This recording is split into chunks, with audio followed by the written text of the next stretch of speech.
With the Galaxy S23 Ultra now available and many customers having already received their purchases, it's difficult to disagree that it's the greatest phone available right now from any manufacturer due to its amazing battery life, camera, and blazing fast speed. Would these under-the-hood tweaks translate into sales? Since the S23 Ultra seems to be almost similar to its predecessor, and there is a widespread belief that if it appears identical, it would not sell well. But that may not be the case this time around, since the Galaxy S23 range has already set sales records in a handful of major areas. First, they have their native market of South Korea, where the S23 range has received the most pre-orders for S-series phones since its launch in 2010. 1.09 million pre-orders were placed in the first week, which is 7% higher than the S22 lineup.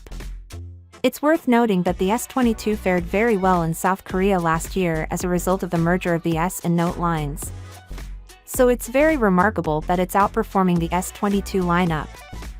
With 60% of all pre-orders received by Samsung, the 23 Ultra has been the most popular model. Although having the same capacity as the S23 Ultra, the battery life is excellent. And there are other reasons for this, including a far more efficient chipset and improved optimization.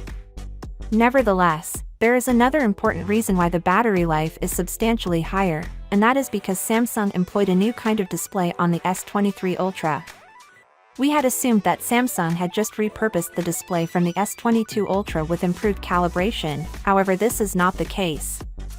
The S23 Ultra, according to a display specialist from XDA, has a completely new kind of display, and although the peak brightness stays the same as the S22 Ultra, efficiency has been substantially increased, even better than the iPhone 14 Pro Max.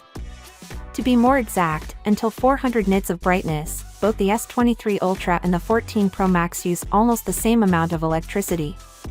Nonetheless, at 1150 nits, the S23 Ultra's display consumes around 600 milliwatts less power than the 14 Pro Max. Given that the display is the single most resource-hungry component on a phone, this would result in a considerable improvement in battery life, which is exactly what we're seeing with the S23 Ultra.